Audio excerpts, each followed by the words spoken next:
આ હોસ્પિટલની અંદર ફક્ત હોસ્પિટલ નહીં પણ સગાવાલોને રહેવા માટેની જગ્યા પણ, ડોક્ટરનો એકોમોડેશન, નર્સિસ એકોમોડેશન, ભોજનાલય. શ્રી ખોડલધામ ટ્રસ્ટ કરી રહ્યું છે કેન્સર હોસ્પિટલનું નિર્માણ. સમાજ દ્વારા એક કેન્સર પીડિત દર્દીઓ માટે એક અદ્યતન હોસ્પિટલનું નિર્માણ કરવામાં આવે.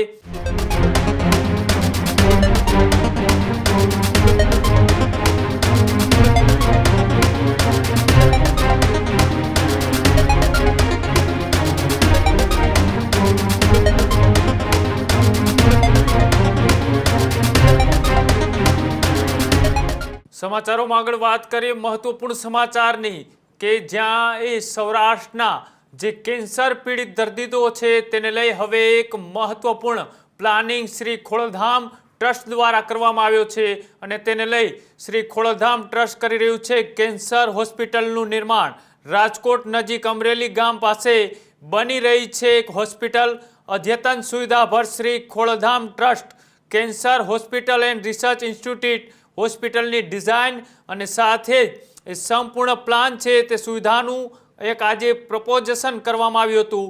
સાથે ચેરમેન નરેશ પટેલ, ટાટા મેમોરિયલ હોસ્પિટલના પદ્મશ્રી ડૉક્ટર રાજેન્દ્ર બળવે રહ્યા હતા કાર્યક્રમમાં ઉપસ્થિત. મિટિંગમાં હોસ્પિટલનો ફાઇનલ માસ્ટર પ્લાન છે તે રજૂ કરવામાં આવ્યો હતો. જે આ લાંબા સમયથી એક સપનું જોવાઈ રહ્યું હતું કે સમાજ દ્વારા એક કેન્સર પીડિત દર્દીઓ માટે એક અદ્યતન હોસ્પિટલનું નિર્માણ કરવામાં આવે અને હોસ્પિટલનું નિર્માણ અમરેલી પાસેના એક ગામની અંદર એ થઈ રહ્યું છે. તેનો એક માસ્ટર પ્લાન કે હોસ્પિટલ કેવા પ્રકારની હશે, અંદર કઈ કઈ પ્રકારની સુવિધાઓ હશે અને સાથે જે રીતના એ ખોડલધામ કાગવડના ટ્રસ્ટી નરેશ પટેલને આજે નવી હોસ્પિટલ જે બનવા જઈ રહી છે શ્રી ખોડલધામ ટ્રસ્ટ દ્વારા સંચાલિત આજે કેન્સર એન્ડ રિસર્ચ સેન્ટર બનવા જઈ રહ્યું છે તેને લઈને આજે એની એક ફાઇનલ ડિઝાઇન પણ રજૂ કરવામાં આવી અને ડિઝાઇનની અંદર કઈ કઈ પ્રકારની સુવિધાઓ આ હોસ્પિટલની અંદર હશે, કેવા પ્રકારની સારવાર એ દર્દીઓને મળી રહેશે તેને લઈ આજે નરેશ પટેલ દ્વારા એક પ્રેસ કોન્ફરન્સ કરવામાં આવી અને પ્રેસ કોન્ફરન્સમાં આજે કેન્સર હોસ્પિટલ છે તેના પ્લાનને લઈ શું કહ્યું આવો તે પણ જોઈએ. ઇન્સ્ટિટ્યૂટ રાજકોટ નજીક અમરેલી ગામે બનવા જઈ રહ્યું છે. આ લગભગ 43 એકરની જગ્યામાં પહેલો ફેઝ 33 એકરમાં શેપ લેવાનો છે. 220 બેડની હોસ્પિટલમાં તમામ સુવિધાઓ ઉપલબ્ધ હશે, જેમ કે ઓપરેશન થિયેટર, પેટ scan, CT scan, MRI, radiotherapy, chemotherapy અને વિવિધ પ્રકારના ઓપરેશન. આ બધું મળતા આખી હોસ્પિટલ લગભગ 4 લાખ સ્ક્વેર ફીટની થવા જઈ રહી છે.